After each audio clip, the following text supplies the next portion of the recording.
Bardoli rural police સ્ટેશનના વાંકાનેર ગામે બે સ્કોર્પિયો એટલે કે એક કાળા કલરની સ્કોર્પિયો અને એક સફેદ કલરની સ્કોર્પિયોમાં આવેલ 3 થી 4 ઈસમોએ એક ભારત ગેસ એજન્સીનો પિકઅપ ટેમ્પો જતો હતો, જે ટેમ્પાને રોકી અને પોલીસ તરીકેની ઓળખ આપી, મારવાની તેમજ કેસ કરવાની અને વિડીયો ઉતારી વાયરલ કરવાની ધમકી આપી એની પાસેથી અને એના માલિક પાસેથી 50,000 રૂપિયા કઢાવી લીધેલા. એ બાબતની ફરિયાદ ગઈકાલના રોજ બારડોલી રૂરલ પોલીસ સ્ટેશનમાં ફરિયાદીએ નોંધાવતા જાહેર શોધી કાઢેલ છે અને ગુનામાં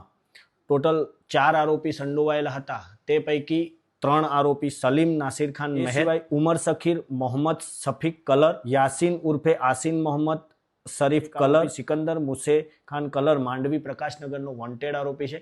આ તમામ આરોપીઓએ મળી અને પોતાના આર્થિક ફાયદા સારું આ ફરિયાદીના જે